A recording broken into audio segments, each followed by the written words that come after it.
Bayangkan kamu baru mendarat di bandara internasional.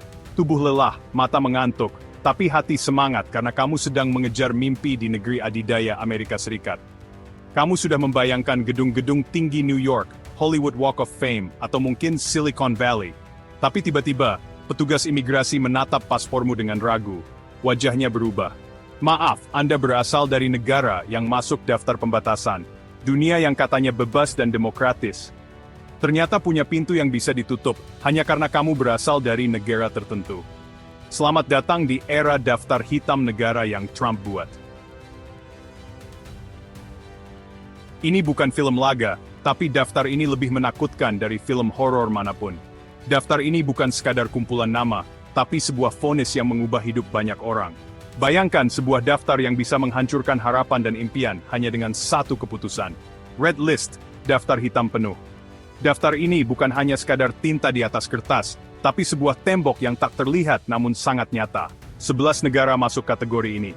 Afghanistan, Bhutan, Kuba, Iran, Libya, Korea Utara, Somalia, Sudan, Suriah, Venezuela, dan Yaman.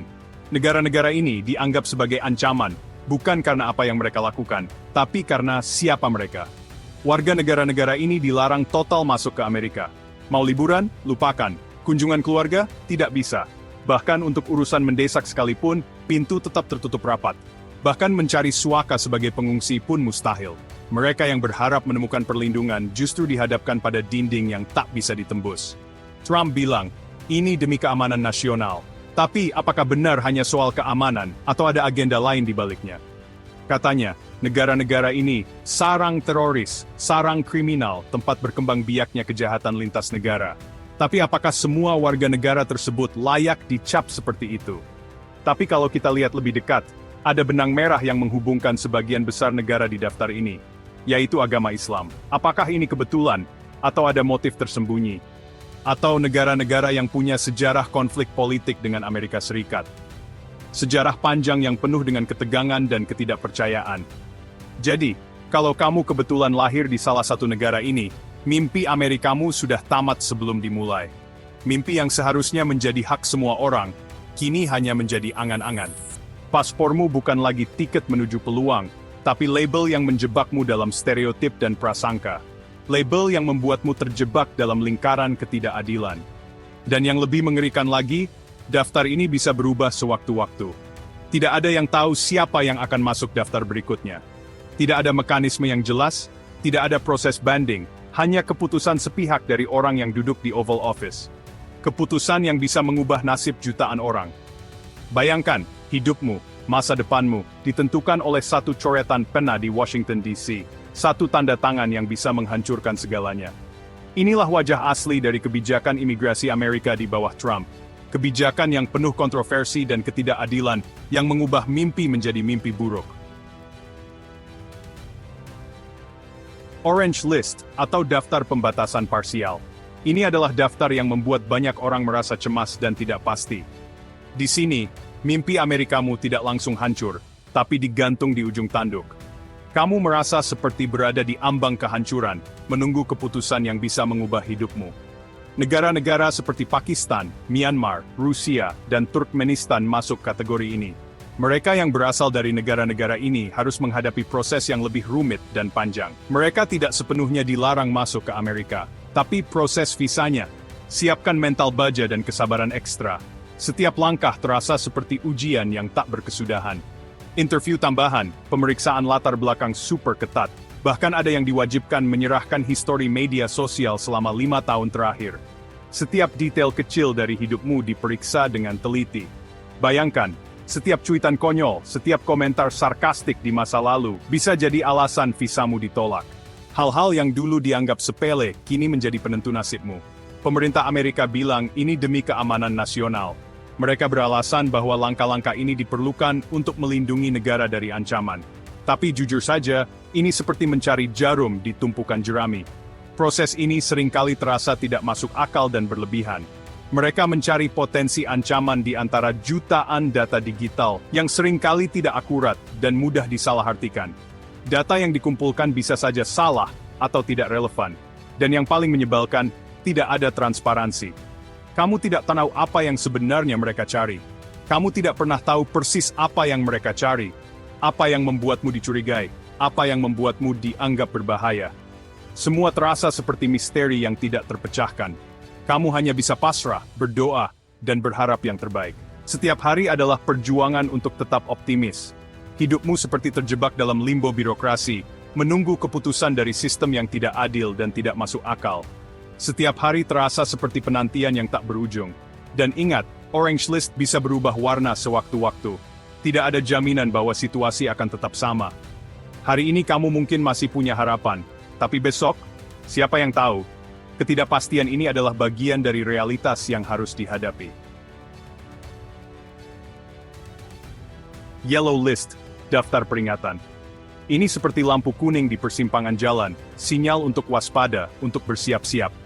Negara-negara di daftar ini seperti Angola, Kamerun, dan Saint Lucia, punya waktu 60 hari untuk memperbaiki sistem keamanan mereka, data biometrik, dan kerjasama intelijen dengan Amerika Serikat. Intinya, mereka harus menari mengikuti irama musik Trump, atau bersiap dipindahkan ke Red atau Orange List. Tapi apa parameter perbaikan itu? Tidak ada yang tahu pasti. Standarnya ambigu, targetnya tidak jelas, dan proses penilaiannya tertutup. Ini seperti permainan kucing dan tikus, di mana Amerika Serikat memegang semua kartu dan negara-negara lain dipaksa untuk menebak-nebak apa yang ada di pikiran Trump. Dan yang lebih mengkhawatirkan, Yellow List bisa menjadi pintu belakang bagi Amerika Serikat untuk memaksakan kepentingannya kepada negara-negara lain.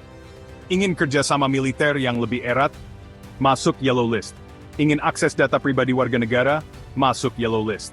Ini bukan lagi soal keamanan nasional, tapi soal kontrol, dominasi, dan arogansi kekuatan superpower. Secara administratif, warga Indonesia masih bisa mengajukan visa ke Amerika Serikat.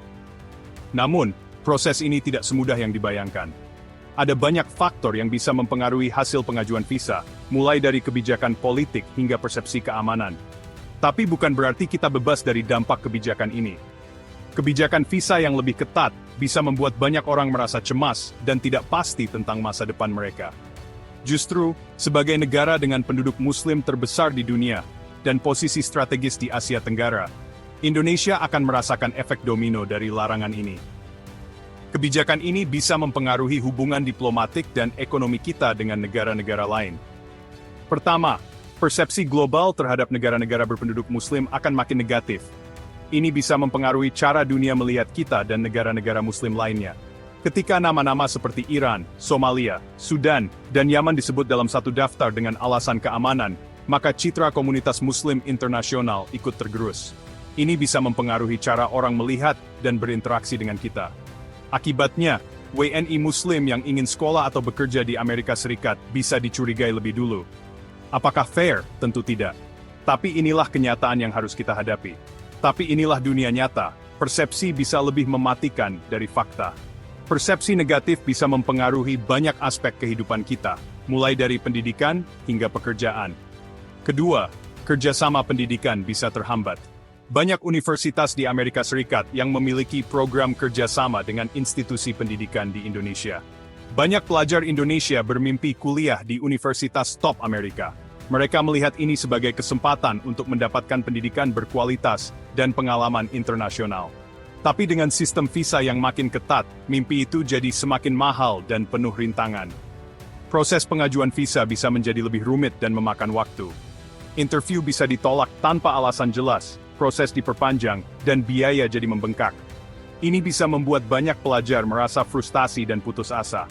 Bahkan, beberapa institusi riset mulai mempertimbangkan untuk pindah kolaborasi ke Eropa atau Asia Timur, daripada terus bergantung pada sistem Amerika Serikat yang makin tertutup. Ini bisa mempengaruhi perkembangan ilmu pengetahuan dan teknologi di Indonesia. Ketiga, politik luar negeri Indonesia akan diuji. Sebagai negara yang menjunjung prinsip bebas aktif, Indonesia bisa dituntut untuk menyatakan sikap terhadap kebijakan ini. Sebagai negara yang menjunjung prinsip bebas aktif, Indonesia bisa jadi dituntut untuk menyatakan sikap. Apakah kita akan mendukung atau menentang kebijakan ini? Apakah kita akan diam saat negara-negara sahabat kita dilarang masuk ke Amerika Serikat? Atau kita akan mengambil tindakan yang lebih tegas? Atau kita akan ikut mengecam kebijakan Trump yang dianggap diskriminatif? Setiap pilihan punya konsekuensi. Kita harus mempertimbangkan dengan hati-hati sebelum mengambil keputusan. Dan yang paling penting, kalau hari ini Indonesia tidak masuk daftar, siapa yang bisa jamin tahun depan kita tidak dipertimbangkan? Kita harus selalu waspada dan siap menghadapi kemungkinan terburuk. Dunia berubah cepat, dan algoritma Trump bisa berubah sesuai arah angin politik global. Kita harus siap menghadapi segala kemungkinan dan terus beradaptasi dengan perubahan yang ada.